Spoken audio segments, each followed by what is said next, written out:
Support WrestleTalk! Give us a subscribe. Well, we no longer need to speculate about the future of Andrade, as the former WWE star finally made his AEW debut last night on Dynamite. Tony Schiavone had welcomed Mark Henry to the show when they were interrupted by Vicky Guerrero, who introduced Andrade El Idolo to the shock of the fans and performers in the crowd. He didn't say much in his initial address, saying he was the face of Latinos, and now he will be the face of all elite wrestling. Which means, yes, he is able to cut a promo in English. Someone might want to go back in time and let Vince McMahon know that. Andrade was released by WWE on March 21st, 2021, after having been kept off television for several months. While he has been announced for several high-profile matches in the weeks and months to come, this was Andrade's first appearance for a major promotion since his release. One of the matches he is scheduled for is against current AEW World Champion and AAA Mega Champion Kenny Omega at AAA's Triple Mania 29 event on August 14th. It remains to be seen if he and Omega will cross paths in AEW before then, but considering this has been talked about as a dream match for a very long time, it certainly appears likely. However, there are those online who are saying the debut was somewhat anticlimactic, with no entrance music and with those not being a fan of Andrade being paired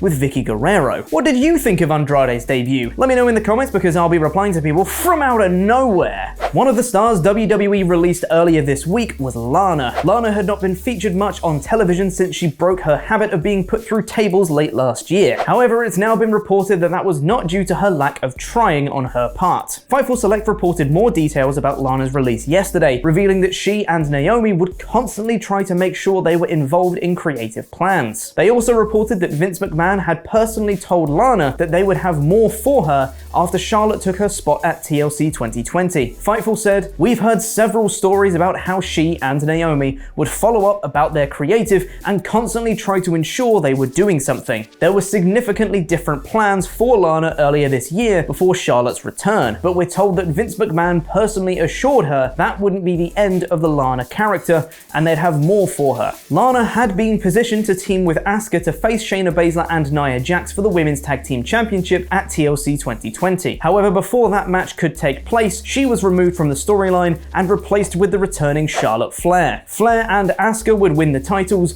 and Lana's involvement in the story would largely be dropped going forward. Lana and Naomi would form their own team on Raw in 2021 and would pick up a small handful of wins. However, they were never pushed as contenders for the women's tag team titles, despite becoming #1 contenders, but never really challenging for them. Another WWE star who was let go this week was Braun Strowman. The reasons that were given for his release were cost cutting, with WWE looking to get rid of his large contract. Now it's been reported just how big that contract was. Dave Meltzer reported in the Wrestling Observer newsletter that Strowman was on a $1.2 million contract with WWE. That also does not include any bonuses he was receiving for his merchandise and video game appearances. Strowman has been getting considerable support from notable names in the business since his release, with Mick Foley saying he would be a can't-miss signing for AEW and Billy Corgan saying he would be a great fit with the NWA. If Strowman chooses to remain in wrestling when his non-compete clause expires, it seems he'll have options at the very least. And now it's time for a review of last night's episode of SmackDown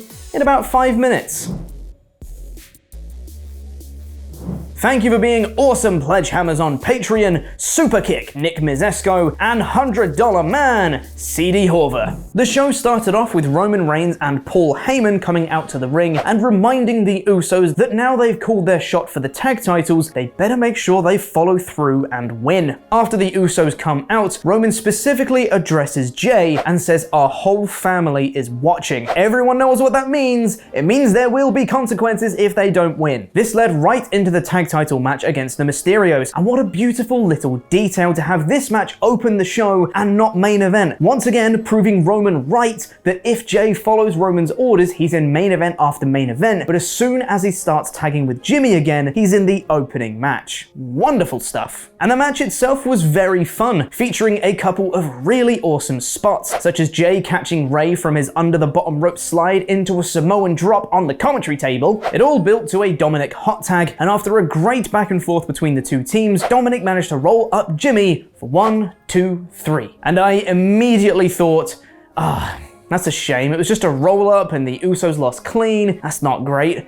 But wait! Immediately, the commentary team and replays showed that Jimmy kicked out at 2, but the referee missed it. It's the perfect story to have the Mysterios retain, but have the Usos protected in defeat. For this story, that finish was perfect. Roman Reigns backstage was watching the match, and he was pissed. After requesting for them both, he tells them that they had better fix their mistake tonight. And he says that they're the 6-time tag team champions who made the WrestleMania card once. But alongside him, Jay got to close the show at this year's WrestleMania, before turning to Jay and saying, "Do you understand my position, Jimmy?" Jay heartbreakingly stands forward and says, "I'm Jay." To which Roman responds, "The way it's going, it doesn't matter anyway."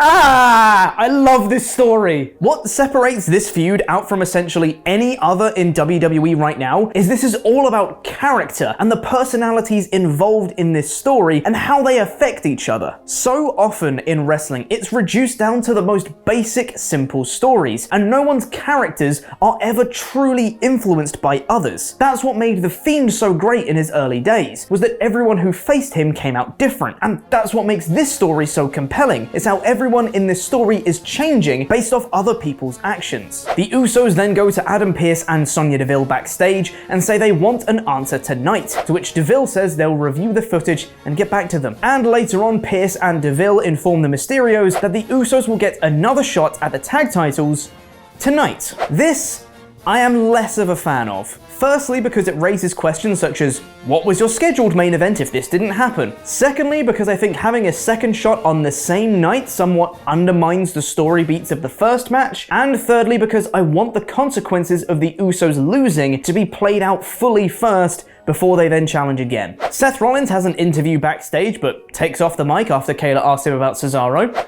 Alright. The Street Profits and Gable and Otis have a series of promos through the night. Firstly, with Gable trying to recruit the Profits, saying profits are down, but he can help them get back to where they should be, to which they say no and walk off. Later on, Otis tells them they were disrespectful to Gable, which they kind of were, and that they should apologize. They say they won't, so Otis beats them both up. And lastly, the Profits had another promo later, which was very different from their usual style. Subdued, quiet, and serious, and I was honestly really into it. They did a good job building this feud, and I'm excited to see a match between these two teams, even though we've seen it before. That's some good build right there.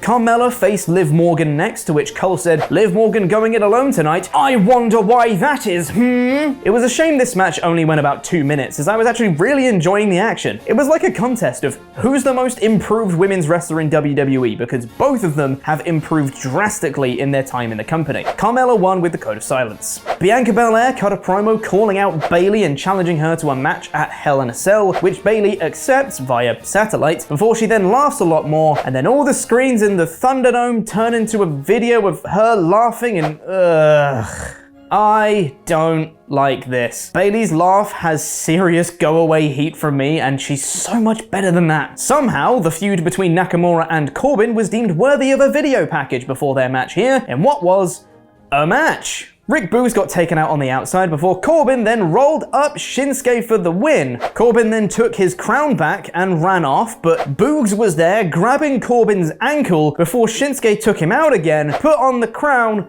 and then celebrated and walked away. Shinsuke and Boogs are the out-and-out heels in this feud. Boogs literally held Corbin in place so Shinsuke could beat him up. That's just straight up bullying. And it's Corbin's crown. It's really his. Shinsuke has no claim over it whatsoever. And then Shinsuke celebrated. You lost, Shinsuke. You lost. You're acting like a sore loser.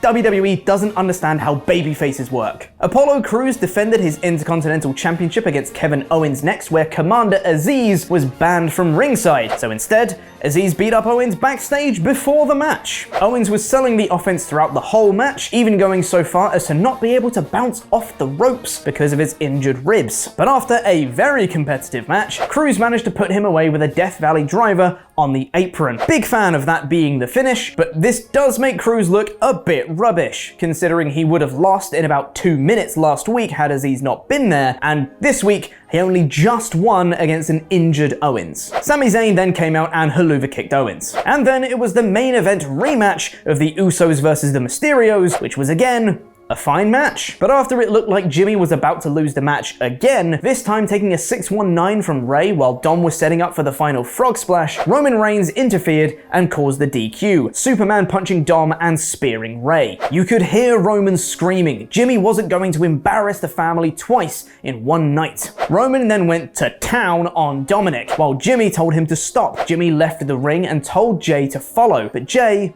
didn't know what to do. As he sauntered towards the edge of the ring, Roman got into his face, and Jay couldn't make eye contact with him or with Jimmy. Roman then beat up Dom some more, and the show went off the air. I feel like there should have been a decision by Jay before the show closed, as now you're left asking, well, what happened after the cameras went off? That being said, I wasn't a fan of the Usos getting another shot against the Mysterios in the same night, but the storytelling after Roman interfered was wonderful. I'm all in on these characters, and I'm excited to see where this goes next week. So that was the show. Let me know what you thought by voting in our poll on a poll match on our community tab on YouTube, where 83% of you voted for Roman calling Jay Jimmy was heartbreaking. I thought this was a pretty solid show overall. I enjoyed the in-ring action, stories were furthered, and it set up some potentially great stuff coming in the next few weeks. This show gets a smacktastic 4 out of 5. I'm going with adult Nala from The Lion King. Oh, she's sexy. Yeah. No, she is though. She's Beyonce, Blair. What? No, Blair, don't give me that. She's Beyonce. You made a hippo. Don't you? I made a very sexy. Can I clarify which Lion King, or am I not allowed?